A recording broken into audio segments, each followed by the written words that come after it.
আসসালামু আলাইকুম। স্বাগত জানাচ্ছি কিভাবে শিখবো ইউটিউব চ্যানেলের আরও একটি নতুন ভিডিওতে। আমি বেলাল হোসেন রবি। প্রিয় দর্শক, কিভাবে শিখবো ইউটিউব চ্যানেল সবসময় কম্পিউটারের বিভিন্ন সমস্যা এবং সমাধান নিয়ে আলোচনা করে থাকে, আর বিশেষ করে মাইক্রোসফট অফিসের বিভিন্ন ধরনের শর্ট টেকনিকগুলো আপনাদের সামনে উপস্থাপন করা হয়। তারই ধারাবাহিকতা আজকে আমি আপনাদেরকে একটি নতুন টেকনিক দেখাবো। যারা মাইক্রোসফট ওয়ার্ডে রেগুলার কাজ করেন তাদের জন্য আজকের এই ভিডিওটি অনেক বেশি উপকারে আসবে। তো বন্ধুরা, আর কথা না বাড়িয়ে চলুন আমরা কাজের দিকে চলে যাই। বন্ধুরা, আমি মাইক্রোসফট ওয়ার্ডের একটি ডকুমেন্ট এখানে ওপেন করেছি। আমরা সাধারণত কোনো মাইক্রোসফট ওয়ার্ড যদি ওপেন করি তখন কিন্তু বাই ডিফল্টভাবে একটি ফন্ট এখানে সিলেক্টেড করা থাকে।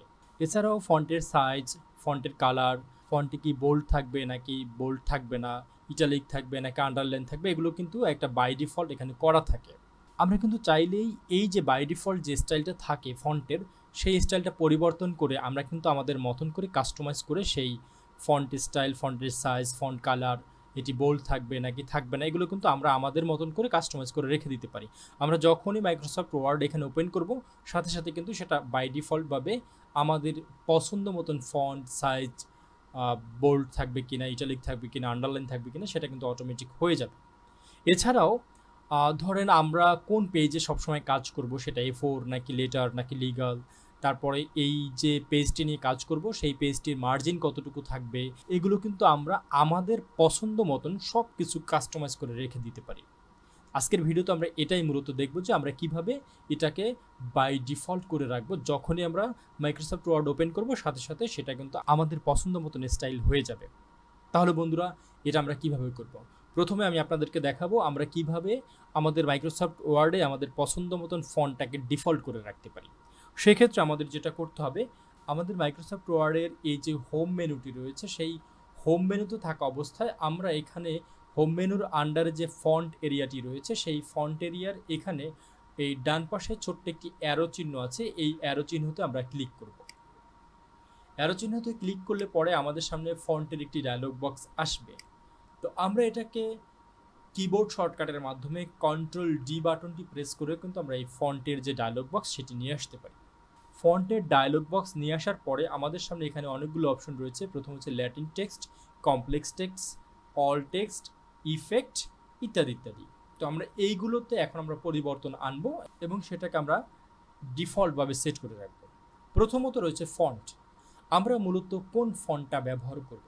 ধরুন এখানে বাই ডিফল্টভাবে রয়েছে এরিয়াল ন্যারো। তো আমি চাচ্ছি যে এই ফন্টটা থাকবে টাইমস নিউ রোমান। আমি এই ফন্টটাকে অনেক বেশি পছন্দ করি। আমি চাচ্ছি যে আমার যখনই আমি মাইক্রোসফট ওয়ার্ড ওপেন করব তখন এই যে ফন্টটা এরিয়াল ন্যারো আছে সেটা চেঞ্জ হয়ে টাইমস নিউ রোমান থাকবে। তো আমি এখানে এই টাইমস নিউ রোমান ফন্টটাকে চুজ করে দিই। সেক্ষেত্রে আমাদেরকে যেটা করতে হবে, এই যে অ্যারো বাটনটি রয়েছে এখানে ক্লিক করে আমাদের চলে যেতে হবে টি সিরিয়ালে। যেহেতু আমি টাইমস নিউ রোমান এই ফন্টটাকে ব্যবহার করতে চাই, টি সিরিয়ালে এসে এখান থেকে আমাকে ফন্টটা চুজ করে নিতে হবে। আমি ফন্ট চুজ করলাম। এরপর রয়েছে ফন্ট স্টাইল। আমি ফন্টটাকে কীভাবে রাখতে চাই, রেগুলার, ইটালিক, বোল্ড। আমি চাচ্ছি রেগুলার থাকবে এবং সাইজ দেওয়া আছে এখানে 13, আমি চাচ্ছি এটা 14 থাকবে। ওকে, তাহলে আমাদের কি হলো, ফন্টের নেম চেঞ্জ করলাম, ফন্টের স্টাইল চেঞ্জ করলাম এবং ফন্টের সাইজ চেঞ্জ করলাম। ওকে, এখন এইভাবেই আমি আর কোনো কিছু পরিবর্তন করব না। আমি বোল্ডও করব না বা এটা আন্ডারলাইন করব না, স্টিক থ্রো করব না, কোনো কিছু করব না। আমি এখন এটাকে কি করব, জাস্ট ডিফল্টভাবে সেট করে দেবো। সেক্ষেত্রে আমাদের যেটা করতে হবে, আমাদের নিচের দিকে একটু তাকাতে হবে। নিচের দিকে তাকালে আমরা এখানে দেখতে পারবো সেট অ্যাজ ডিফল্ট, এইটাকে আমরা সিলেক্ট করে ক্লিক করব। ক্লিক করার পর আমাদের সামনে আরেকটি নোটিফিকেশন আসবে। সেই নোটিফিকেশনে লেখা থাকবে যে do you want to set the default font to Times New Roman 14 pt মানে size, Times New Roman 11 pt for something. Okay, this document only or all document based on the normal template. তো আমরা যেহেতু চাচ্ছি যে আমরা যখনই Microsoft word open করব তখন এটা বাই ডিফল্ট হয়ে যাবে, সুতরাং এখানে আমরা এই যে all documents based on the normal template এটাতে সিলেক্ট করব। সিলেক্ট করার পরে এখানে জাস্ট ওকে ক্লিক করে দেব। ওকে, এখন আপনি দেখেন এখানে কিন্তু এই যে বাই ডিফল্ট যেটা দিয়েছে আমি সেটা চেঞ্জ হয়ে গেছে। এখন আমি কি করব, এটা ক্লোজ করে দিলাম। হ্যাঁ, এই ডকুমেন্টটা সেভ করলাম না, ক্লোজ করে দিলাম। আমি আবার কি করব, এই যে মাইক্রোসফট ওয়ার্ডের যে ডকুমেন্টটি রয়েছে সেটিকে আমি ওপেন করলাম। ওপেন করার পর এখন দেখেন আমার কিন্তু এখানে by default Times New Roman font size 14 এটা কিন্তু অটোমেটিক হয়ে গেছে।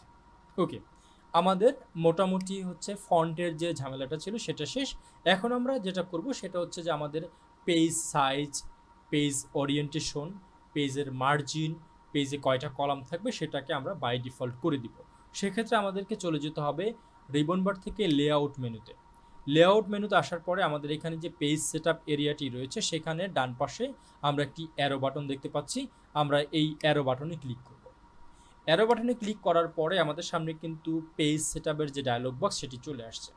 পেজ সেটআপের ডায়লগ বক্সের মধ্যে প্রথম যে অপশনটি রয়েছে সেটি হচ্ছে মার্জিনস। এখন আমরা মার্জিন কত রাখব, তো আমরা সাধারণত 1 করে রাখি চতুর্দিকে, তো আমি এটার চতুর্দিকে 1 করে রাখলাম আর এছাড়া কোনো পরিবর্তন আনলাম না।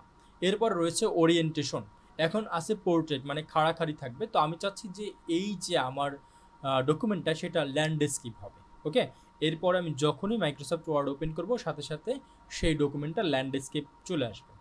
এরপরে এখানে আমরা নিচে কিন্তু আমরা এখানে প্রিভিউ দেখতে পাচ্ছি, তো আমরা প্রিভিউতে আমাদের কোনো কাজ নেই।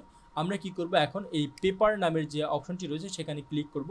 পেপারসে আসার পরে এখানে আমাদের বাই ডিফল্ট দেওয়া আছে A4 সাইজের পেপার, তো আমি এটাকে একটু পরিবর্তন করি। এটাকে পরিবর্তন করে আমি লিগাল করে নিলাম।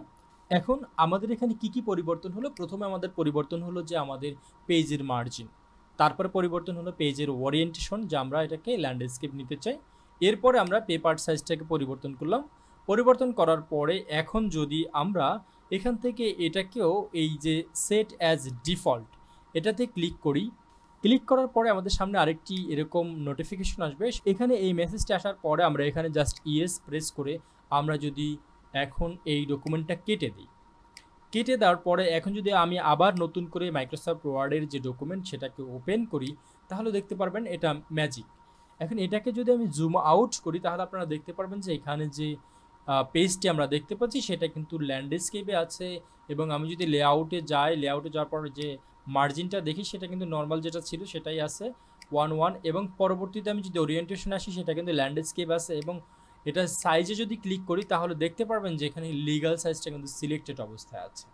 তাহলে বন্ধুরা, আমরা যারা সবসময় মাইক্রোসফট ওয়ার্ডের মধ্যে কাজ করি তারা কিন্তু আমাদের কাজগুলোকে সহজ করে নেওয়ার জন্য এভাবে কিছু কাজকে আমরা বাই ডিফল্ট করে নিতে পারি, যেটাকে আমাদের বারবার পরিবর্তন করতে হবে না।